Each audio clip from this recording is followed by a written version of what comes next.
যা বাবা, হাঁস মুরগিও কি কথা বলতে জানে আজ শুনলাম। তাহলে কি তারা আপনার নাম বলতে পারে? উফ, তোকে নিয়ে পারলাম না। আর এটা একটা কথার কথা বললাম। তাহলে আমায় বলছেন কেন? আপনি আমার চেয়ে বড়, তাই বলবো না? তখন ম্যাডাম রেগে গিয়ে আমার গলা চেপে ধরলো আর বলল, আমি অনুমতি দিয়েছি তাই ডাকবি। যদি এখন থেকে না ডাকিস তাহলে গলা চেপে মেরে ফেলবো। এখন মায়া বলে ডাক আমায়। গলা ছাড়েন, ব্যথা পাচ্ছি। ছাড়বো, তাহলে মায়া বলে ডাকো। আচ্ছা ঠিক আছে, গলা ছাড়েন বলছি। তারপর ম্যাডাম গলা ছেড়ে দিল আর বলল, এখন বলো। ম্যাডাম চলেন। তুই আবার বলছিস? তোকে খুন করে ফেলবো আমি এখন। আরে দাঁড়ান দাঁড়ান, একটু সময় লাগবে। ম্যাডাম বলা পুরনো অভ্যাস, তাই। আবার বলছিস তুই এই নাম? আর একটুও সময় দেব না। মায়া বল এখন। ওকে ম্যাডাম, থুক্কু মায়া। হুম, এখন মায়া মায়া বলে মুখস্থ করতে থাকো, চলো। ওকে ম্যাডাম, থুক্কু মায়া। কোথায় যাব এখন? মরতে যাবো, চলো। তাহলে আপনি একা যান, গিয়ে মরেন। আমি যাব না। এখনো শিশু শিশু হড্ডি আমার শক্ত হয় নাই। আমি এত তাড়াতাড়ি মরতে চাই না। উফ, তুই আসলে একটু বেশি বুঝিস আর বেশি কথা বলিস। এখন চুপ করে আমার সাথে আয়, নয়তো আমি এক্ষুনি মেরে বালি চাপা দিব। ঠিক আছে চলুন, দেখা যাক কোন রাস্তায় নিয়ে মারবেন। তারপর ম্যাডামের পিছন পিছন যেতে লাগলাম। রাস্তায় গিয়ে একটা সিএনজি নিয়ে একটা পার্কে নিয়ে গেল। যাওয়ার পর আমার হাতটা ধরে হাঁটতে লাগলো। কিছুক্ষণ হাঁটার পর একটা গাছের নিচে গিয়ে বসলাম। তখন ম্যাডাম আমার গালে একটা কিস করে কাঁধে মাথা রাখলো আর বলল, জানো, তোমায় যেদিন প্রথম ক্লাসে দেখেছি, মনটা তখনই তোমার মধ্যে হারিয়ে গেছে। তারপর থেকে রাত কেটেছে নির্ঘুম, সকাল হয়েছে তোমায় নিয়ে ভাবতে ভাবতে। কখন তোমায় একটি নজর দুটি চোখ দেখবে বলে আমার মনটা তোমার মধ্যে হারিয়ে গেছে। আমি জানি তোমার চেয়ে বড় আমি, কিন্তু কি করব বলো? মনের মানুষ যদি তার বয়সে ছোট থাকে, খুব ভালোবাসি তোমায় আর সারা জীবন ভালোবাসবো। কি বলবো, কোনো ভাষা খুঁজে পাচ্ছিলাম না। আমি এতটা ভালোবাসে আমায়। তখন তার চোখের দিকে তাকিয়ে দেখি আমার চোখের দিকে গভীর ভালোবাসা নিয়ে তাকিয়ে আছে ম্যাডাম। তার চোখের থেকে আমার চোখ যেন এখন সরাতেই পারছি না। তার মায়ায় মনে হয় জড়িয়ে যাচ্ছি। তখন ম্যাডাম বলল, তোমার চোখ বলছে তুমিও আমায় ভালোবাসো, তাহলে সেটা মুখ ফুটে বলো না কেন? ম্যাডামের কথায় কিছুটা অবাক হলাম। তাহলে কি সত্যি আমি তাকে ভালোবেসে ফেলছি? কিন্তু কোথায়? আমার তো মনে হচ্ছে না। সেই ফিলিংস আসছে না কেন? নাকি আমি ভালোবাসাটা বুঝতে পারছি না। ম্যাডাম আমি বাসায় যাব, চলেন। এখন মাত্র আসলাম, আর কিছুক্ষণ থাকি, প্লিজ প্লিজ, তারপর চলে যেও। কেন জানি আর না করতে পারলাম না। আমারও থাকতে মন চাইছে। এমনটা তো আগে হয়নি, তাহলে এখন হচ্ছে কেন? তারপর কিছুক্ষণ ঘুরে ফিরে বাসায় চলে আসলাম। আসার সময় ম্যাডাম অনেকগুলো কিস করছে।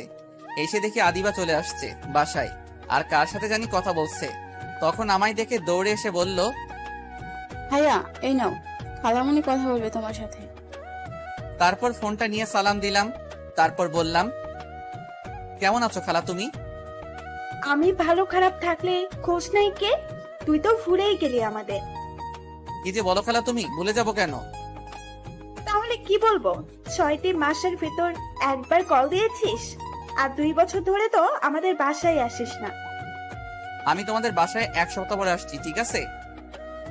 এমন কথা অনেকবার বলছিস, আর আসবি না। এবার সত্যি বলছি, আসবো। তুই যেদিন আসবি সেদিন বিশ্বাস করব। তারপর আরো কিছুক্ষণ কথা বলে ফোনটা কেটে দিলাম। তারপর গিয়ে ফ্রেশ হয়ে খাবার খেয়ে আসলাম বিকেলে। আর আদিবার সাথে যাইনি, আমি ম্যাডামের বাসায় রাতে শুয়ে শুয়ে ম্যাডামের কথাগুলো ভাবছিলাম। সত্যি কি তাহলে আমি তাকে ভালোবেসে ফেলেছি? সে যে বলল আমার চোখে ভালোবাসা দেখছে। ঠিক তখনই ফোন আসলো। তাকিয়ে দেখি গতকাল রাতে যে মেয়েটা কল দিছে সে। তখন ফোন আর ধরলাম না, কিন্তু ফোন দিতেই আছে। বিরক্ত হয়ে ধরলাম। তখন মেয়েটি আমার আগেই বলল, এতক্ষণ লাগে ফোন ধরতে তোমার? হ্যাঁ, কখন থেকে ফোন দিয়ে যাচ্ছি, কোথায় ছিলে এতক্ষণ? ওই হ্যালো, আপনি কে বলেন তো? আর কেন এত বিরক্ত করেন? আমি কে? আমি হচ্ছি তোমার ভবিষ্যৎ বউ। এই পাগলামি বন্ধ করেন। গিয়ে ভালো একটা ডাক্তার দেখান। আপনার মাথায় সমস্যা আছে। তাই নাকি? তাহলে তো তুমি আমার ডাক্তার। চলে আসো এখন আমার বাসায়, তারপর আমার রুমে এসে চিকিৎসা করে যাও আমার মাথায়। দেখ পাগল মাইয়া কোথাকার। তারপর ফোনটা কেটে বন্ধ করে ঘুমিয়ে গেলাম। ওই শোনো, এই সবগুলো কাপড় ধুয়ে দিবে। এখানে 1 বালতি কাপড় আছে। 1 বালতি কাপড়? সবগুলো ধুয়ে দিবে। কেন? তুমি ধুয়ে দাও, আমি ধুয়ে দিব কেন? আমি তোমার বড়, তুমি আমায় হুমকি দিচ্ছ কেন? চুপ করে কাপড় ধুয়ে দাও, নয়তো ঝাড়ু দিয়ে পিটাবো এখন। তুমি আমার বউ হয়ে আমায় বলছো ধুয়ে দিতে? আগে জানলে তোমাকে বিয়ে করতাম না। বুঝেছি, তোকে এখন ঝাড়ুর বাড়ি দিতে হবে। দাঁড়া, কাপড় ধুয়ে দিবি না তো তাহলে ঝাড়ুর বাড়ি খা। আম্মা, আমার বউ লাগবে না, আমি কোলবালিশ নিয়ে থাকুম, তবু বউ লাগবে না। হঠাৎ শরীরে ব্যথা করতে লাগলো, তখন তাকিয়ে দেখি খাটের নিচে আমি। যাক বাবা, এটা স্বপ্ন দেখছিলাম। স্বপ্নে যে ঠেট দিছে কাপড় ধোয়ার জন্য, বিয়ের পর তো পানিতে চুবাই চুবাই মারবো যদি না কাপড় ধুয়ে দেই। এখনই ভালো আছি, সিঙ্গেল আছি, এই সিনিয়র মেয়েকে বিয়ে করব না। তারপর ঘড়ির দিকে তাকিয়ে দেখি সকাল 9টা বাজে। উঠে গিয়ে ফ্রেশ হয়ে খাবার খেয়ে আসলাম, তারপর কলেজে চলে আসলাম বন্ধুদের থেকে। আজ এই সিনিয়র মেয়েকে পিছু ছুটবার বুদ্ধি নিতে হবে, কিন্তু তার আগেই ম্যাডাম এসে পড়লো আর বলল এখন তার সাথে ঘুরতে যেতে হবে। আমি না করছি, কিন্তু যেই রাগী চোখে তাকিয়েছে, তারপর ভয়ে ভয়ে চলে গেলাম তার সাথে। তখন পার্কে নিয়ে গেল, যাওয়ার পর একটা আইসক্রিম কিনলো, কিনে নিয়ে একটা গাছতলায় বসলাম। তখন ম্যাডাম আমার কোলে বসলো। তখন আমি বললাম, আরে করছেন কি, নামেন জলদি আমার কোল থেকে, শিশু শিশু হাড্ডি সব এখনই ভেঙে যাবে আপনার জন্য। ওই চুপ করো তো, তোমার এই আজেরা কথা। তোমার কোলে বসে এখন আমি তোমায় আইসক্রিম খাইয়ে দিব, আর তুমি খাবে। তাহলে আমাদের ভালোবাসা আরো বেড়ে যাবে। ভালোবাসা বাড়বে কিনা জানি না, তবে তোমাকে বিয়ে করলে কাপড় ধুয়ে জানটা আমার কয়লা কয়লা হয়ে যাবে, এটা জানি। তখন ম্যাডাম একটু আইসক্রিম নিয়ে বলল, নাও, আইসক্রিমটুকু খেয়ে নাও। বিয়ে করলে ঝাড়ুর বাড়ি দিয়ে বলবে কাপড়গুলো ধুয়ে নাও। কি হলো, নাও আইসক্রিম। কি আর বলবো, তারপর আইসক্রিম খেতে লাগলাম। কিছুক্ষণ পর আমায় বলল, এখন তুমি আমায় আইসক্রিম খাইয়ে দাও। আমায় যেহেতু খাইয়ে দিয়েছে, তাইলে তো হিসাব অনুযায়ী আমারও খাইয়ে দিতে হয় আইসক্রিম। বাকিটুকু খাইয়ে দিলাম। তারপর আরো কিছুক্ষণ ঘোরাফেরা করলাম, তারপর বাসায় চলে আসলাম। বিকেলে সব বন্ধুদের আড্ডা দেওয়ার জায়গায় ডাকলাম, কি করে এই সিনিয়র মেয়েকে পিছু ছাড়াবো বুদ্ধি নিতে, দেখি কি বুদ্ধি দেয়। যাওয়ার পর তখন আমি ফাহাদকে বললাম, দোস্ত, মায়া ম্যাডাম তো আমার প্রেমের পুকুরে হাবুডুবু খাচ্ছে, এখন বল কি করে সেখান থেকে উঠাবো। উঠতে চাচ্ছে না ম্যাডাম। কি, তোর প্রেমে মায়া ম্যাডাম পড়েছে? এটা বললে আমরা বিশ্বাস করে নিব? হা হা হা, আর চাপা মারার জায়গা পেলি না। সত্যি কথা বলছি, না বিশ্বাস হলে জাহিদের কাছে জিজ্ঞেস কর। কিরে জাহিদ, সত্যি কথা বলছে? দোস্ত সত্যি। এখন বল আমার পিছু ছুটাবো কি করে এই সিনিয়র ম্যাডামকে। তোরা তো জানিস আমি আবার সিনিয়র মেয়ে পছন্দ করি না, কারণ ভয় করে। কিন্তু এই মেয়ে যেইভাবে ঝুলে আছে, আমায় বিয়ে করে ছাড়বেই। শোন দোস্ত, সিনিয়র মেয়ে হোক আর জুনিয়র মেয়ে হোক, তাতে ভয় পাওয়ার কি আছে? মেয়েটা যদি সত্যি করে ভালোবাসে তাহলে আর ছাড়িস না, কারণ তারা ভালোবাসার জন্য সবকিছু করতে পারে। তুই যা বলবি তাই করবে, কিন্তু ছেড়ে দেওয়ার কথা বললে নিশ্চয়ই আত্মহত্যা করবে। আর সত্যিকারের ভালোবাসা পাওয়া এখন ভাগ্যের ব্যাপার দোস্ত। তোকে খুব ভালোবাসে ম্যাডাম, তাই তোকে প্রথমেই বলে দিছে ভালোবাসে। এটা সব মেয়েরা বলে না মুখ ফুটে, যারা খুব ভালোবাসে তারাই বলে ফেলে। আমি পারবো কিছু বলতে, এই নিয়ে আমি একজনকে ভালোবাসতাম, কিন্তু সে অ্যাক্সিডেন্ট করে মারা গেছে। কত কষ্ট করে এখনো বেঁচে আছি আমি জানি, আর তোরা তো জানিস। সরি দোস্ত, আমি পারবো না বুদ্ধি দিতে। পারলে ম্যাডামকে ভালোবেসে তোর বুকে সারা জীবনের জন্য আঁকড়ে ধরে রাখিস, খুব ভালোবাসবে। এটা বলে উঠে চলে গেল ফাহাদ। তখন জাহিদ বলল, সরি দোস্ত, আমিও পারবো না কিছু বলতে, তবে এটুকু বলতে পারি, ভালোবাসা জীবনে একবার আসে, আর আসলে বলে আসে না। যখন আসবে তখন 2 হাতে আঁকড়ে ধরে রাখিস, যাতে ছুটে চলে না যায়। দেখিস খুব যত্ন করে রাখবে। আর ম্যাডাম তোকে খুব ভালোবাসে, এইগুলো সিনিয়র নিয়ে না ভেবে গিয়ে বাকি জীবনের সঙ্গী করে ফেল। এটা বলে জাহিদ চলে গেল। শুধু আমি বসে আছি, কি করব এখন আমি, মাথা কাজ করছে না। তারপর আমিও উঠে বাসায় চলে গেলাম, গিয়ে কিছু খেয়ে রুমে চলে গেলাম। যাওয়ার পর বসে বসে ভাবছিলাম, তখন হঠাৎ ফোনটা বেজে উঠল। তাকিয়ে দেখি গতকাল রাতে যে মেয়ে কল দিছে, সে মেয়েটা কল দিছে। ধরলাম না, কিন্তু কল দিতেই আছে। বিরক্ত হয়ে কলটা ধরলাম আর বললাম, এত বিরক্ত করেন কেন আপনি, কেন কল দেন বলেন তো? আমি আমার বরের কাছে কল দেই, তা তোমার কি? তোমার বর এখানে নাই, ফোন রাখো। কে বলছে নাই? এই তো কথা বলছি আমার বরের সাথে। শয়তান মাইয়া, দূরে গিয়ে মর, আজাইরা কথা শোনার সময় নাই। এই, তুমি এত রাগ করছো কেন? সরো না, আমার ঘুম আসছে না। তাহলে একটা কাজ করো, 1 কেজি ঘুমের ট্যাবলেট খেয়ে শুয়ে পড়ো। এটা বলে ফোন কেটে দিলাম। তারপর ফোনটা বন্ধ করে ঘুমিয়ে গেলাম। সকালে উঠে কলেজে চলে গেলাম। প্রতিদিনের মতো আজও ম্যাডাম এসে হাজির, ঘুরতে নিয়ে যাবে। এইভাবে কেটে গেল 6টি দিন। এই 6টি দিন প্রতিদিন ম্যাডামের সাথে ঘোরাফেরা করেছি। তার সাথে ঘুরতে আমারও অনেক ভালো লাগে, তার হাতটা ধরে হাঁটতে খুব ভালো লাগে। এখন আমিও ম্যাডামকে ভালোবেসে ফেলেছি। সন্ধ্যায় বন্ধুদের সাথে আড্ডা দিচ্ছিলাম, তখন আমি বললাম, দোস্ত, আমিও ম্যাডামকে ভালোবেসে ফেলেছি। গতকাল খালার বাসায় যাব, সেখান থেকে এসে বলে দিব ভাবছি। সত্যি বলছিস? তাহলে তো খুব ভালো। তাড়াতাড়ি তোর আর ম্যাডামের বিয়ে খেতে পারবো। আরে এত তাড়াতাড়ি না, বিয়ে আরেকটু দেরি করে করব। তার আগে আমরা বিয়ের কথা বলতে যাব, তোর মাকে নিয়ে। এই না না, এমন করিস না, আগে খালার বাসা থেকে আসি, তারপর না হয় যা করার করিস। আচ্ছা ঠিক আছে। তারপর আরো কিছুক্ষণ আড্ডা দিয়ে চলে আসলাম বাসায়। এসে খেয়ে রুমে চলে গেলাম, গিয়ে তারপর ঘুমিয়ে গেলাম। সকালে উঠে ফ্রেশ হয়ে অল্প কিছু খেয়ে রেডি হয়ে আব্বু আম্মুর কাছ থেকে বিদায় নিয়ে চলে গেলাম। বাস স্টেশন গিয়ে একটা টিকিট কাটলাম কুমিল্লার। তারপর বাসে উঠে গিয়ে সিটে বসে পড়লাম। কিছুক্ষণ পর বাসটা ছেড়ে দিল। এদিকে ম্যাডাম কলেজে এসে আমায় খুঁজতে লাগলো। আমায় না পেয়ে জাহিদের কাছে গিয়ে জিজ্ঞেস করলো। তখন জাহিদ বলল, আমি খালার বাসায় গিয়েছি। এটা শুনে ম্যাডাম মন খারাপ করে কলেজ থেকে চলে আসলো।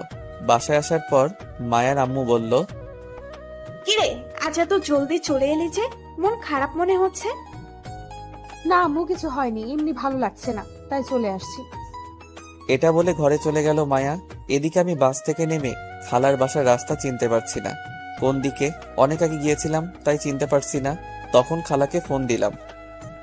হ্যালো খালা, কই তুমি? তোমাদের বাসা কোথায়? এখানে তো গাড়ি ছাড়া কিছুই দেখতে পারছি না। শয়তান, তুই আবার ফাজলামো শুরু করছিস? আরে ফাইজলামো না, সত্যি, এখানে তো গাড়ি ছাড়ার কিছু নাই। তুই কি সত্যি আসছিস নাকি? সত্যি আসছি। এখন বাস স্টেশন এসে নিয়ে যাও। তুই একটা রিক্সাকে বল এই ঠিকানা অনুযায়ী নিয়ে আসতে, তারপর আমি নিতে যাব। আচ্ছা ঠিক আছে খালা। তারপর ফোনটা কেটে একটা রিক্সা নিয়ে চলে আসলাম ঠিকানা অনুযায়ী। তারপর খালাকে কল দেওয়ার পর আমায় নিয়ে গেল। এসে খালার কোনো ছেলে নেই, 2টি মেয়ে, নাম তাহনা আর তানজিলা। তানহা হচ্ছে বড়, এবার কলেজে উঠছে, ইন্টারে পড়ে।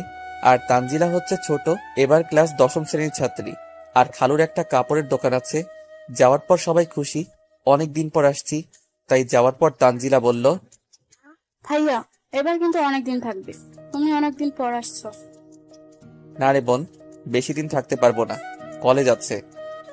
কলেজ আছে বলে কি হয়েছে, তুমি অনেকদিন পর আসছো কিন্তু। আচ্ছা, 1 সপ্তাহ থাকবো, হয়েছে? খুশি এবার? তারপর আরো কিছুক্ষণ আড্ডা দিয়ে আমায় একটা রুম দেখিয়ে দিল। সেটাতে এসে ফ্রেশ হয়ে বসে আছি। তখন খাবার খাওয়ার জন্য এসে ডাকলো। খেয়ে এসে কিছুক্ষণ বাসার আশেপাশে ঘোরাঘুরি করে চলে আসলাম। রাতে খেয়ে দিলাম একটা ঘুম। এদিকে সকালে উঠে মায়া কলেজে গিয়ে দেখে আজও আমি আসি নাই। মন খারাপ করে চলে আসলো। এইভাবে কেটে গেল 3 দিন। মায়া আর না দেখে থাকতে পারছে না, পাগল হয়ে যাচ্ছে দেখার জন্য। প্রতিদিন জাহিদকে গিয়ে জিজ্ঞেস করে কবে আসবো, কিন্তু বলে কিছুদিন পর। পরের দিন দুপুরে মায়া তার রুমে শুয়ে আছে। তখন তার আম্মু এসে বলল, মায়া মা, আমার উঠে একটু রেডি হয়ে নে, তোকে দেখতে কিছু লোক আসছে। এটা শুনে মায়া লাফ দিয়ে উঠে পড়লো। তখন অবাক হয়ে বলল, কি বলছো তুমি আম্মু? আমায় দেখতে আসছে মানে? দেখ মা, তোর লেখাপড়া শেষ হয়েছে অনেক আগে, এখন তো তোকে বিয়ে করতে হবে। বিয়ে তো করবো, কিন্তু এইভাবে না বলে নিয়ে আসছো কেন? আমি কিচ্ছু জানি না, সব তোর আব্বু জানে। তোর আব্বু নিয়ে আসছে। আমি এই বিয়ে করব না। সেটা তোর আব্বুকে গিয়ে বল, আমায় বললে কোনো লাভ হবে না। আমি আমার জানটাকে ছেড়ে কাউকে বিয়ে করব না, প্রয়োজন হলে আত্মহত্যা করব। তারপর দৌড়ে নিচে চলে গেল। মায়া গিয়ে সোজা তার আব্বুকে বলল, আব্বু, আমি এই বিয়ে করব না, আমি একজনকে ভালোবাসি আর তাকেই বিয়ে করব। যদি তোমরা জোর করো তাহলে আমি আত্মহত্যা করব। সে কি রে মা, ওই ছেলেগুলো বললো তুই নাকি ওই ছেলেকে বিয়ে করতে রাজি, তাই তার আব্বু আম্মু আসছে। তারপর মায়া তাকিয়ে দেখে জাহিদ, ফাহাদ আর আমার আম্মু আব্বু আদিবা বসে আছে। তখন বলল, সরি আব্বু, না দেখে বললাম। আব্বু ঠিক বলেছে, আর আগামীকাল আমাদের বিয়ের আয়োজন করো। আলহামদুলিল্লাহ। তা বিয়াইন, বৌমা যখন বলে দিছে তাহলে আমাদের কোনো আপত্তি নাই। আপনি কি বলেন? আমি আর কি বলবো, মেয়ে যখন বলে দিছে তাহলে তাই হোক, আগামীকাল বিয়ে। তারপর জাহিদ আর ফাহাদ উঠে ম্যাডামের কাছে গিয়ে বলল, উফ, কত কষ্ট করতে হলো আমাদের। ম্যাডাম, এখন আমাদের কিছু ট্রিট দিন, চলে যায় একেবারে। বিয়ের ডেট ফাইনাল করে দিলাম, দিন। ধন্যবাদ তোমাদের। এই নাও, এখানে 10,000 টাকা আছে, সব নিয়ে নাও। তারপর জাহিদ আর ফাহাদ টাকা নিয়ে খুশিতে লাফাতে লাফাতে চলে গেল। এদিকে রাতে শুয়ে আছি, তখন আব্বু কল দিয়ে বলল আগামীকাল যেন তাড়াতাড়ি চলে আসি। জিজ্ঞেস করলাম কেন, বলল সারপ্রাইজ দিবে, সাথে খালাকে নিয়ে আসতে সবাইকে। তারপরের দিন দুপুরে রওনা দিলাম সবাই মিলে। সন্ধ্যায় চলে আসলাম। আসার পর দেখি বাসাটা লাইট দিয়ে সুন্দর করে সাজানো। কিসের জন্য বুঝতে পারছি না। আব্বুর অনেক বকা খেতে হলো দেরি করে আসার জন্য। তারপর একটা পাঞ্জাবি পায়জামা দিয়ে বলল তাড়াতাড়ি পরে আসতে। আমিও গিয়ে পরে আসলাম কোনো কথা না বলে। তারপর একটা গাড়িতে করে নিয়ে যেতে লাগলো। ম্যাডামের বাসার সামনে গিয়ে থামালো। আমি অবাক হয়ে আছি, এখানে আসলো কেন? তখন জাহিদ পাশে ছিল। আমি বললাম, কি রে দোস্ত, ম্যাডামের বাসা সাজানো, আমাদের বাসাও সাজানো, বুঝলাম না। আর আমরা এখানে আসলাম কেন? আজ তোর আর ম্যাডামের বিয়ে। কি কি করে হলো এটা? তুই যেদিন থেকে কলেজে যাসনি সেদিন থেকে ম্যাডাম মন খারাপ করে কলেজে আর গিয়ে ক্লাস করায়নি, তাই আমি আর ফাহাদ মিলে তোদের বিয়ে ঠিক করে দিলাম। শালা, আমি বলছিলাম আসার পর সব করিস, কিন্তু তোদের বিয়ে খাওয়ার আর তর্স হইছে না। এটা না করলে 10,000 টাকা মিস হতো। ম্যাডাম খুশি হয়ে আমাদের 10,000 টাকা দিয়েছে। যাক, ভালো কাজ করছিস দোস্ত, আমায় কিন্তু সেখান থেকে কিছু টাকা দিস। শালা, বিয়ে তো ঠিক করলাম আমরা, কোথায় তুই আমাদের টাকা দিবি, ট্রিট দিবি, তা না করে উল্টো আমাদের কাছ থেকে টাকা চাইছিস। ঠিক আছে, তোর কাছে খুশি হয়ে আমি 1 কেজি কাঁচামরিচ উপহার দিব আগামীকাল তোদের। শালা, আর কিছু দেওয়ার জন্য পেলি না, থাক, লাগবে না, যা গিয়ে বিয়ে করে নে। তারপর ভিতরে চলে গেলাম। কিছুক্ষণ পর কাজী এসে পড়িয়ে চলে গেল। যখন বিদায় নিয়ে চলে আসবো তখন মায়া একটু কাঁদলো না। বুঝলাম না, সব মেয়েরা কাঁদে, কিন্তু মায়া কাঁদলো না কেন? মনে হয় মেকআপ নষ্ট হয়ে যাবে বলে। তারপর মায়াকে নিয়ে চলে আসলাম। আসার পর মায়াকে বাসার ঘরে নিয়ে বসানো হলো। আমি এসে আড্ডা দিচ্ছিলাম, কিন্তু হারামি বন্ধুগুলো বেশিক্ষণ থাকলো না, মেয়েদের সাথে ফাইজলামো করতে চলে গেল। আমিও আর বসে না থেকে চলে গেলাম। ঘরে গিয়ে দরজা লাগিয়ে মাত্র ফিরলাম, এমনই দৌড়ে মায়া আসলো। এসে টান দিয়ে খাটে ফেলে পাগলের মতো কিস করতে লাগলো সারা মুখে। তখন আমি বললাম, আরে থামো থামো, কিস পরীক্ষায় তুমি পাশ করছো, এখন থামো, আগে নামাজ পড়ে নিই, চলো 2 রাকাত। তারপর মাথা নাড়িয়ে হ্যাঁ বলল। তারপর 2 রাকাত নামাজ পড়ে উঠতেই আবার ধাক্কা দিয়ে ফেলে দিল বিছানায়, আর সারা মুখে কিস করতে লাগলো আর বলল, তুমি জানো, তোমায় এতদিন না দেখতে পেয়ে পাগল হয়ে গিয়েছিলাম প্রায়। তোমায় তো প্রতিদিন রাতে আমি কল দিয়ে দুষ্টুমি করতাম। ও এই কথা, তাই তো বলি এই পাগল মাইয়া আবার কেডা? তবে সেটা তোমার পাগল সিনিয়র বউ। এই বলে আবার কিস করতে লাগলো। তখন আমি বললাম, এই দাঁড়াও, থামো, আমার একটা শর্ত আছে। বলো, কি শর্ত? সব আমি রাজি। আমায় কোনো ঘরের কাজ করতে বলবে না, যেগুলো তোমার কাজ, আর বিশেষ করে কাপড় চোপড়। তোমার কিছু করতে হবে না, আমি সব করব। এখন আমায় রোম্যান্স করতে দাও চুপ করে। যা, কাপড় ধুয়ে দেওয়া থেকে বেঁচে গেলাম।